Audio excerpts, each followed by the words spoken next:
All right, so we're doing an oil change on a 2005 Polaris Sportsman 400. If you come in here and look, there's a 14 millimeter bolt right here. So this is the first bolt we're going to take off, and your oil filter is right here. And then underneath there's another 14 millimeter bolt we're going to take off. You want to run the motor, get it warmed up so the oil's thinner and it runs out very easily. So we'll go ahead and break this one here loose and let the oil start draining.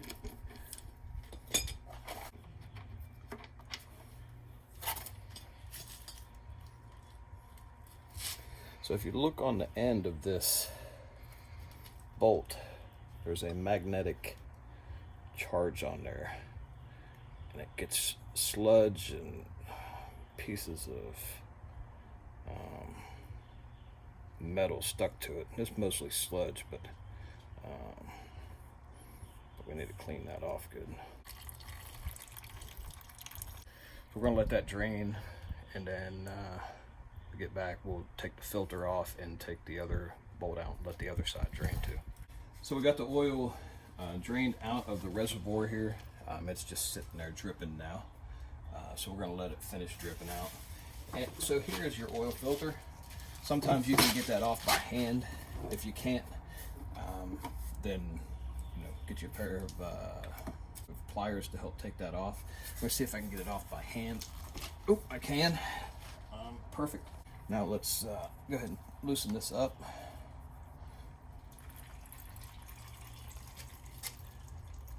It's dripping off onto the concrete a little bit. Like a little bit cut on the concrete. Yeah, right. So you try to avoid that, but sometimes it happens. Alright, so let's take the filter all the way off. It's going to have oil in it, so be careful you don't drop it.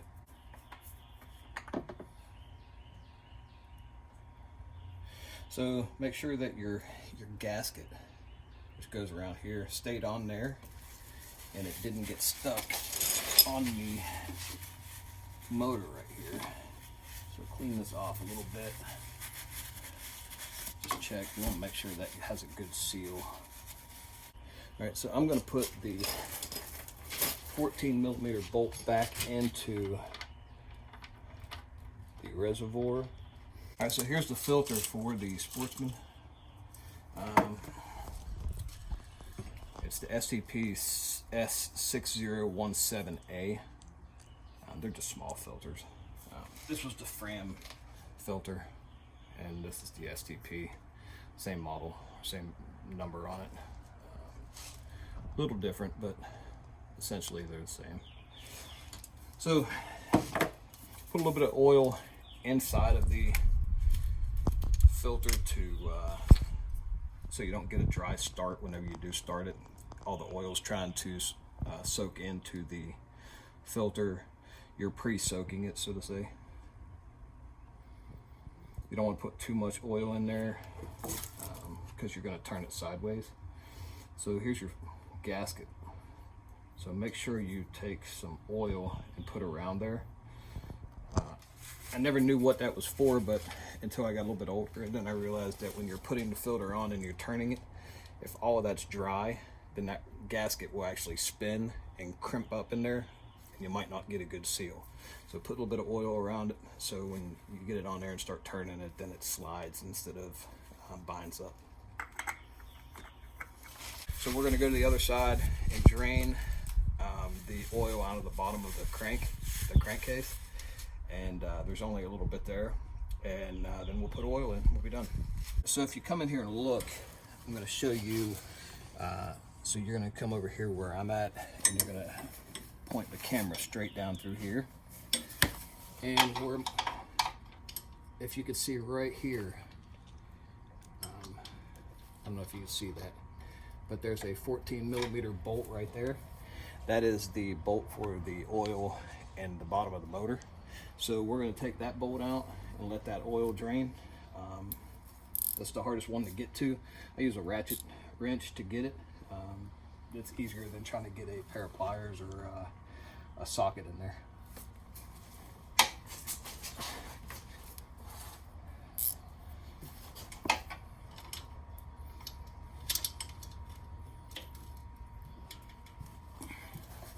So all the oil's drained.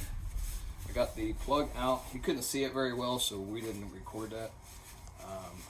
But got the bolt out from the bottom of the crankcase. Drained that oil. Here's what it looked like. So it's not clean, but I bought this not long ago, and I didn't know what kind of oil was in it, and it was low on oil. So what I did, I wanted to start off knew what kind of oil I was putting in it, so we can go from there. So we'll put that in a jug when we're done, and take it to the landfill and get rid of it. They can recycle. Make sure your funnel is nice and clean. Longer funnel is very helpful when doing this too. So this is also the dipstick where you're checking your oil levels.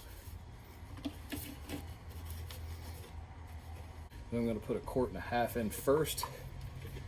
Start it up for a couple minutes, let it run through, let the oil flow to all the necessary parts inside the engine, and then I'll put more in as needed. Again, we're going to put about half of this one in. About half of it, and start it up for a minute. So we got interrupted, had a phone call, so it happens. All right, so we got the oil 1.5 quarts in there. We're gonna start it up now. Is it in neutral? Yeah. Okay, so it is in neutral.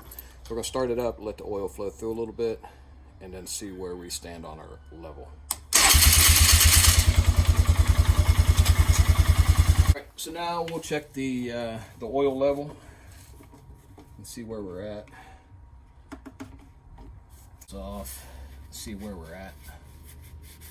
See if we need to add more. So here's your normal operating range. Add and full. Kind of over full. It's better to keep it right in the middle where it should be. So make sure you screw it in.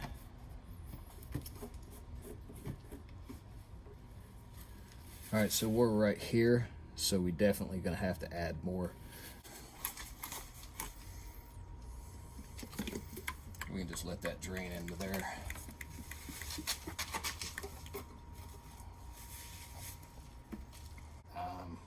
Just make sure you use a oil for an ATV or UTV. The reason being is it has wet clutches, which means the clutch is lubricated with the same oil that the motor is lubricated with. So they're designed to all right, so we just topped that off. So we're gonna run it again and let the oil flow through, and then see where we're at level wise, and then we'll get the side back on, and we're gonna clean this up, spray it off. The second part of the video, we just done the oil change. So if you look here, there's some oil and some stuff that was left over from when we done the oil change. So I got some Purple Power diluted with some water in a spray bottle. So what we're gonna do is spray all that area. Purple Power works great for cleaning ATVs. Instead of having to use a pressure washer, you can just spray it with Purple Power and then come back over it with a water hose. You may have to use your hand and scrub a little bit, but most of it will come off pretty easily. All right, so go ahead and get started spraying. Oh, it's strong. Yeah, so it's probably about 1/3 Purple Power and 2/3 water mixture. I'll get the water hose and start spraying.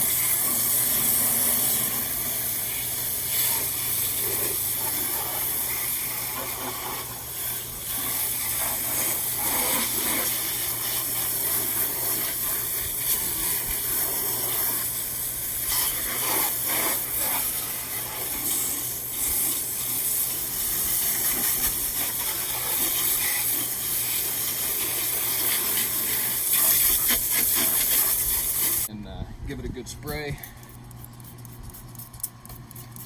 Make sure you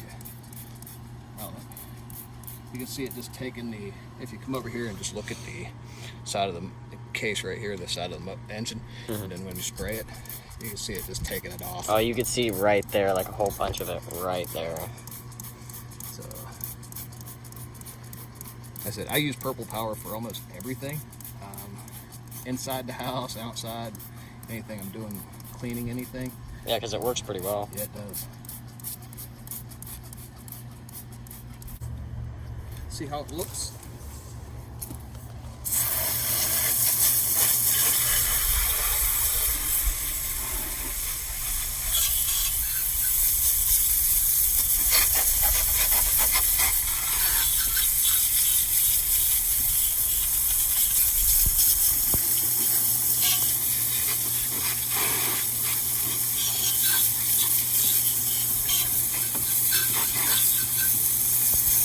What a difference.